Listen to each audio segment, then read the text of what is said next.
na namubuhay sa taong 2040.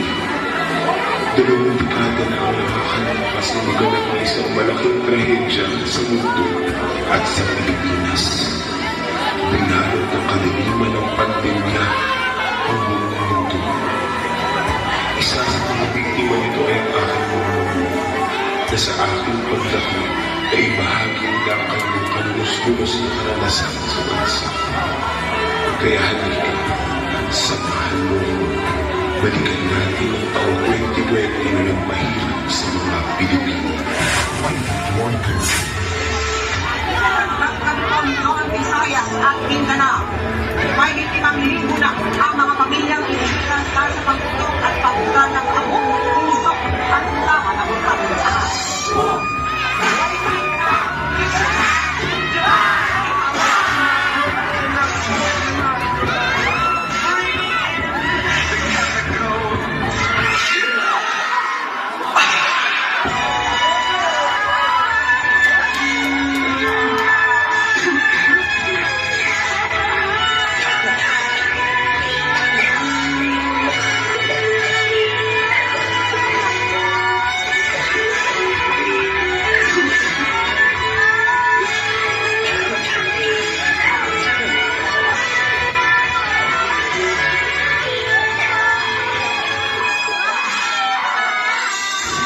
Pananalasan ng bagyong Pinta, bagyong Ulysses, bagyong Roy, bagyong buong mundo ngayong taon.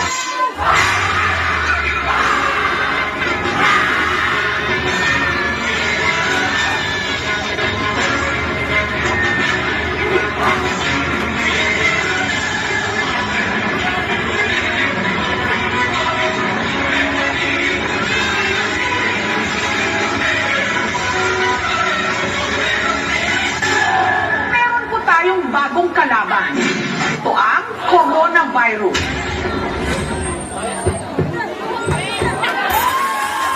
Sorry, 300 plus deaths.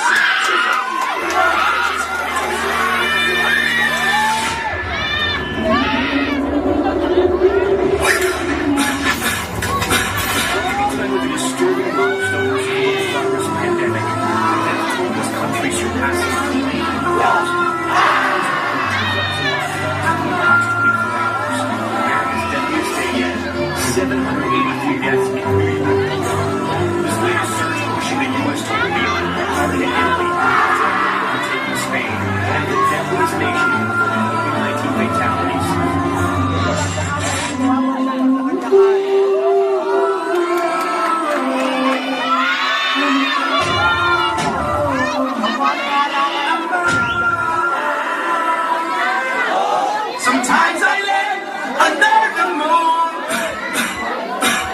I thank God I'm breathing. And I pray, don't take me soon, 'cause I am here for a reason.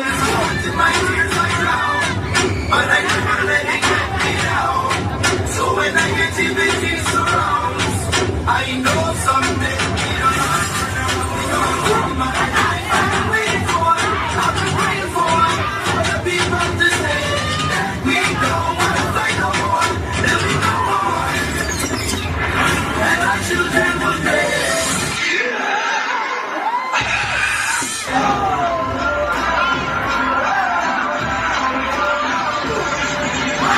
Give me freedom, give me fire, give me reason, take me higher, be the champion, take the field, you the fire.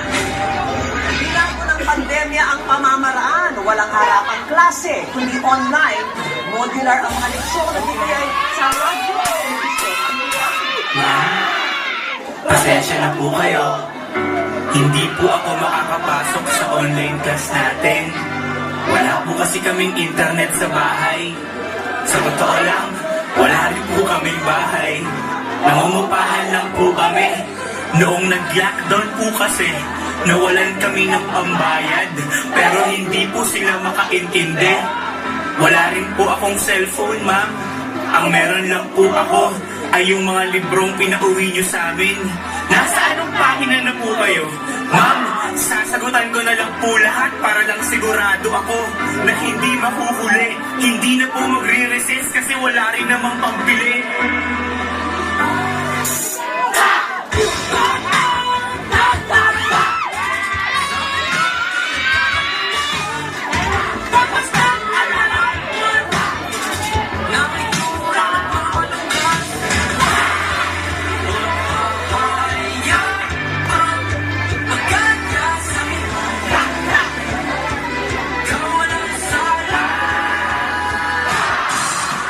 Ako si Makoy de la Cruz, 11 na taong gulang. Isa isang sinis sa sensitive position, hindi ko nilawasan. Dahil sa sensitive na ako sa sensitive na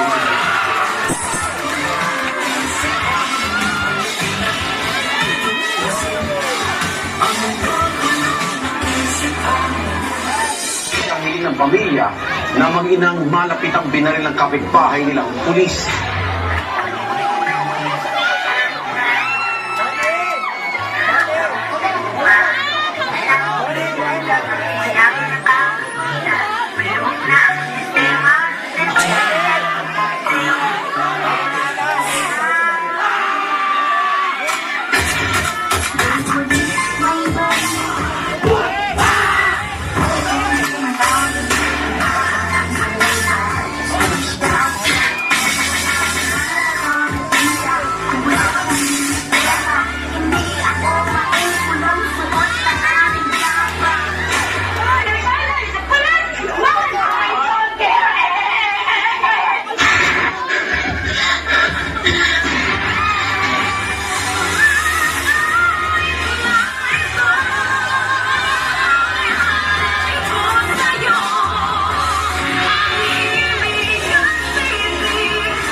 Kasalanan mo raw kapag namatay ka na mahirap.